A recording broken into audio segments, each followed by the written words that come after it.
¿Alguna vez te pasó de no poder dormir, no porque tengas insomnio, sino porque tenés miedo de lo que pasa cuando cerrás los ojos? No miedo a soñar. Number miedo real. Miedo físico.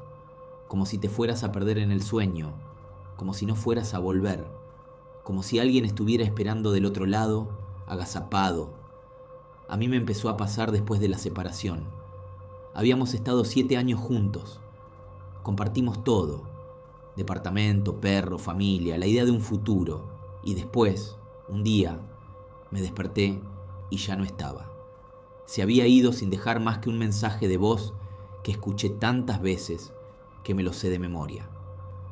Perdón, no supe cómo quedarme. Durante semanas no salí de la cama. Perdí la noción del tiempo.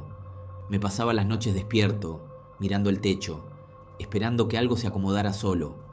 Pero no se acomodó nada. Solo cambió. Se desarmó todo. Un día, sin pensarlo, agarré una mochila y me fui a un hostel en Mar del Plata. Era otoño, fuera de temporada. El mar estaba gris y el viento pegaba fuerte en las ventanas. Me gustaba eso.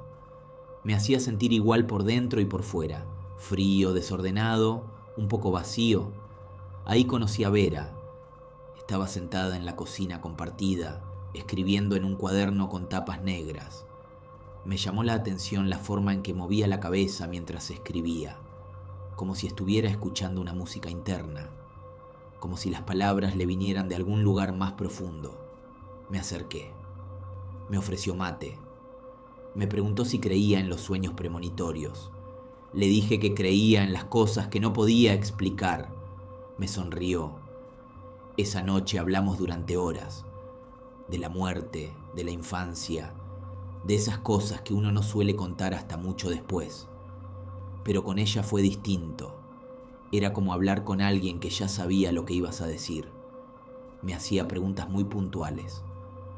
Preguntas que no venían al caso, pero que me desarmaban igual. Nos acostamos esa misma noche. No fue fogoso, fue intenso. Como si ella necesitara leerme a través del cuerpo. Me miraba fijo mientras me tocaba. Me pedía que no cerrara los ojos y yo obedecía sin entender por qué. Después de eso, no pude dejar de pensar en ella. Me sentía mejor cuando estábamos juntos, pero también más vulnerable, como si estuviera entrando en una zona sin mapas. Algo de mí sabía que no estaba bien, pero igual seguí. Vera decía cosas raras, que los pensamientos dejaban marcas, que el insomnio era una forma de defensa, que cuando uno duerme demasiado, abre puertas por donde pueden entrar cosas que no siempre vuelven a salir. Una noche me dijo que quería mostrarme algo. Me llevó a su habitación. Tenía las paredes cubiertas con papeles escritos a mano, no frases sueltas, párrafos enteros, como si estuviera documentando algo. En una de las hojas decía: el huésped se manifiesta cuando la conciencia se rinde. Me reí, incómodo.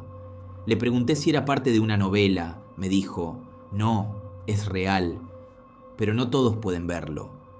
Esa noche me pidió que durmiera en su cama, pero que no tomara nada para dormir. Quiero ver cómo resistís, me dijo. Me reí otra vez, pero cuando me acosté sentí un peso en el pecho, como si alguien se sentara sobre mí.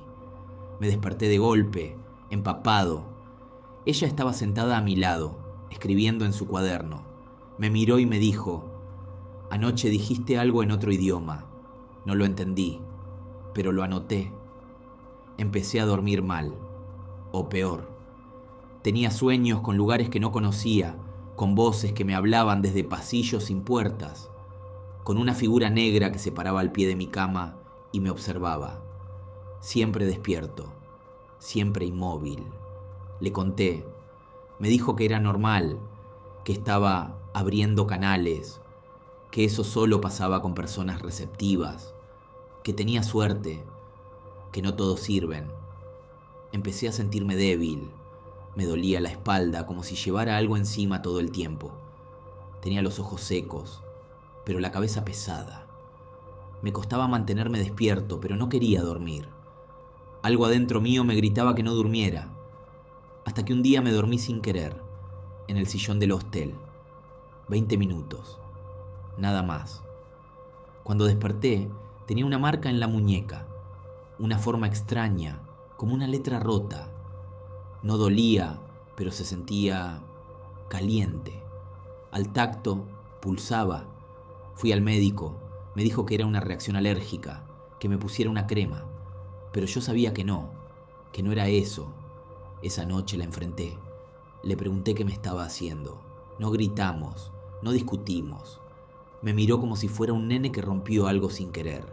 Me dijo, no te hice nada, solo te mostré lo que sos. Me fui esa misma madrugada. Volví a Buenos Aires sin despedirme. Tiré la mochila en el piso del departamento y dormí 12 horas seguidas. Pero el zumbido en la cabeza siguió, y los sueños también. Ahora, cada tanto, escucho su voz, no en recuerdos, en presente. Me dice que no huya, que ya no hay vuelta atrás, que todo lo que se abrió queda abierto. La marca en la muñeca se borró, pero a veces, en ciertas luces, vuelve a aparecer, como si mi cuerpo recordara lo que mi cabeza intenta olvidar. Yo ya no duermo sin despertarme con miedo. ¿Y vos? ¿Estás seguro de que cuando dormís sos el único adentro? Esto fue Crónicas Invernales. Si esta historia te dejó pensando en la oscuridad, no estás solo. Suscríbete, deja tu like. Nos encontramos en la próxima historia.